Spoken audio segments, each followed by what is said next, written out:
Pen drive ಬಗ್ಗೆ ಮಾತನಾಡಬಾರದು ಎಂಬ CM ಸೂಚನೆಗೂ ಕೂಡ ಎಚ್ಡಿಕೆ ವ್ಯಂಗ್ಯವಾಡಿದ್ದಾರೆ. ಈ ಕೇಸ್ ಈಗ ಕಾಂಗ್ರೆಸ್ನವರ ಬುಡಕ್ಕೆ ಬರ್ತಾ ಇದೆ.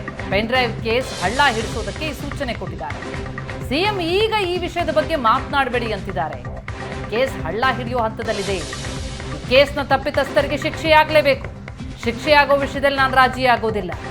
ಬಿಜೆಪಿ ಜೆಡಿಎಸ್ ಮೈತ್ರಿಗೂ ಈ ಪೆನ್ ಡ್ರೈವ್ಗೂ ಸಂಬಂಧವೇ ಇಲ್ಲ ಅಂತ ಮೈಸೂರಿನಲ್ಲಿ ಮಾಜಿ ಸಿಎಂ ಕುಮಾರಸ್ವಾಮಿ ಹೇಳಿಕೆ ಕೊಟ್ಟಿದ್ದಾರೆ.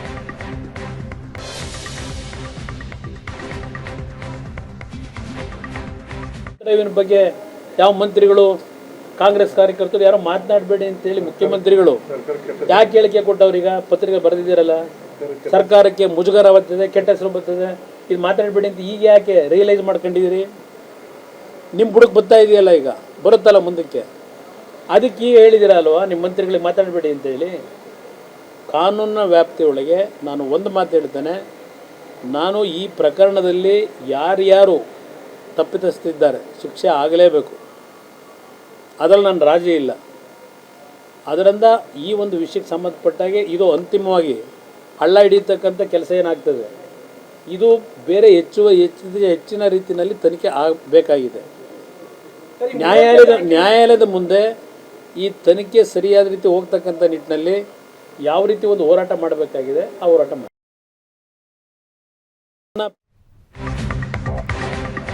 ಪ್ರಜ್ವಲ್ ಭಯ ಬಿದ್ದಿರಬಹುದು, ಅದಕ್ಕೆ ಭಾರತಕ್ಕೆ ಬರ್ತಿಲ್ಲ ಅಂತ ಮಾಜಿ ಸಿಎಂ ಕುಮಾರಸ್ವಾಮಿ ಹೇಳಿಕೆ ಕೊಟ್ಟಿದ್ದಾರೆ. ರೇಪ್ ಕೇಸ್ ಹಾಕಿದ್ದಕ್ಕೆ ಪ್ರಜ್ವಲ್ ಭಯ ಪಟ್ಟಿರಬಹುದು. ಪ್ರಜ್ವಲ್ ಹೋಗೋದು ಗೊತ್ತಿದ್ರೆ ನಾನೇ ತಡೆದು ನಿಲ್ಲಿಸ್ತಿದ್ದೆ. ನೈತಿಕತೆ ಉಳಿಸಿಕೊಳ್ಳೋದಕ್ಕೆ ದೇಶಕ್ಕೆ ವಾಪಸ್ ಬಾ. ಪ್ರಜ್ವಲ್ಗೆ ಮತ್ತೊಮ್ಮೆ ಮನವಿ ಮಾಡಿದ್ದಾರೆ ಕುಮಾರಸ್ವಾಮಿ. ನೈತಿಕತೆ ಉಳಿಸಿಕೊಳ್ಳಲು ದೇಶಕ್ಕೆ ವಾಪಸ್ ಬಾ ಅಂತ ಮತ್ತೊಮ್ಮೆ ಮನವಿ ಮಾಡಿದ್ದು. ಪ್ರಜ್ವಲ್ ಕರ್ನಾಟಕದಲ್ಲಿದ್ದಾಗಲೇ ನನ್ನ ಸಂಪರ್ಕದಲ್ಲಿರಲಿಲ್ಲ, ಹೋಗೋದು ಗೊತ್ತಿದ್ರೆ ನಾನೇ ತಡೆದು ನಿಲ್ಲಿಸ್ತಾ ಇದ್ದೆ ಅಂತ ಪ್ರತಿಕ್ರಿಯಿಸಿದ.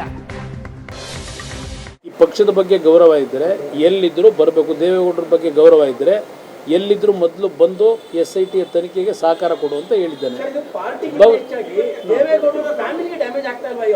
ಅವ್ರ ಉದ್ದೇಶವೇ ಈಗ ಆಗಿದೆ, ಸ್ವಲ್ಪ ಡ್ಯಾಮೇಜ್ ಆಗಿರೋದು ನಿಜ. ಡ್ಯಾಮೇಜ್ ಮಾಡಿದ್ದಾರೆ. ಡ್ಯಾಮೇಜ್ ಮಾಡಲಿಕ್ಕೆ ಈ ಪ್ರಕರಣವನ್ನು ಇಷ್ಟು ದೊಡ್ಡ ಮಟ್ಟಕ್ಕೆ ಇವತ್ತು ಬ್ರೋದಿ ಕರ್ಸ್ಕೊಂಡಿರ್ತಕ್ಕಂಥದ್ದು. ಡ್ಯಾಮೇಜ್ ಮಾಡಬೇಕು ಅಂತಲೇ ಪಾಪ ಅದು ಇದರಲ್ಲಿ ಚರ್ಚೆ ಮಾಡಿಲ್ವ ದೂರವಾಣಿ ಕರೆನಲ್ಲಿ.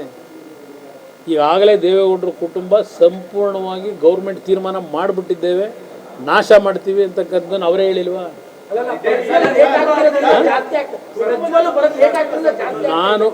ನಾನು ಅದನ್ನೇ ಹೇಳ್ತಾ ಇದ್ದೇನೆ. ಗೊತ್ತೀನಿ, ಇಲ್ಲಿ ಪ್ರಶ್ನೆ ಬ್ರದರ್, ನಾನು ಈಗಾಗಲೇ ಅದಕ್ಕೆ ಮನವಿ ಮಾಡಿದ್ದು, ಈ ಒಂದು ತನಿಖೆಗೆ ಸಹಕಾರ ಕೊಟ್ಟು ನೀನು ತಪ್ಪು ಮಾಡಿಲ್ಲ ಅಂತಕ್ಕಂಥದ್ದು ನಿನ್ನಲ್ಲಿದ್ದರೆ ಬಂದು ಪ್ರೂವ್ ಮಾಡ್ಕೊಳಪ್ಪ.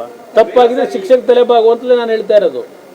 ನೀನು ತಪ್ಪು ಮಾಡಿರ್ತಕ್ಕಂಥದ್ದು ಯಾರಿಗಾದರೂ ಕಾನೂನು ಬಾಹಿರವಾಗಿ ಈ ಒಂದು ಪ್ರಕರಣದಲ್ಲಿ ನೀನು ಒತ್ತಡಗಳನ್ನು ಹಾಕಿ ಹೆಣ್ಣು ಮಕ್ಕಳಿಗೆ ಮಾನಸಿಕವಾಗಿ ಹಿಂಸೆ ಕೊಟ್ಟಿರ್ತಕ್ಕಂಥದ್ದು ಸಾಬೀತಾದರೆ ತಲೆಬಾಗಲೇಬೇಕು ನೀನು. ಇದಕ್ಕೋಸ್ಕರ ಅವ್ರ ಸಂಪರ್ಕದಲ್ಲೂ ಇಲ್ಲ.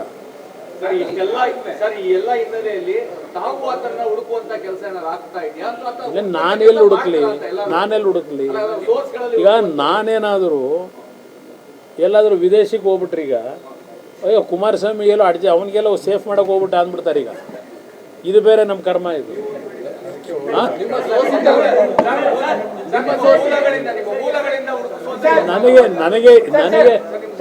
ನನಗೆ ವಿಶ್ವಾಸ ಇದೆ ಬ್ರದರ್.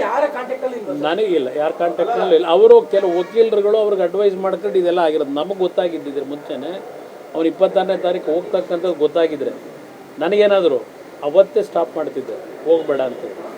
ಇಂಥ ಸಂದರ್ಭದಲ್ಲಿ ಹೋಗೋದಲ್ಲ ಅಂತ ಹೇಳಿ ಅವನೇನೋ ಒಂದು ವಾರ ಟೈಮ್ ಕೇಳಿದ. SIT ಅವ್ರು ನೋಟಿಸ್ ಕೊಟ್ಟಾಗ ಪತ್ರಿಕೆಯಲ್ಲಿ ಮೊನ್ನೆ ಓದ್ತಾ ಇದ್ದು, ನನ್ನೇ ಮಾಧ್ಯಮ ಸ್ನೇಹಿತರ ಮುಂದೆನೇ ಹೇಳಿದೆ. 1 ವಾರ ಟೈಮ್ ಕೇಳಿದ ಅವನು.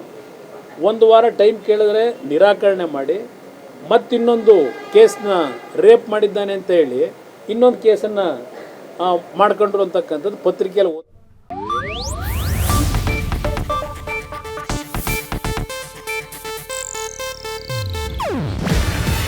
ಇದು ಏಷ್ಯಾನೆಟ್ ನ್ಯೂಸ್ ನೆಟ್ವರ್ಕ್ ಪ್ರಸ್ತುತಿ.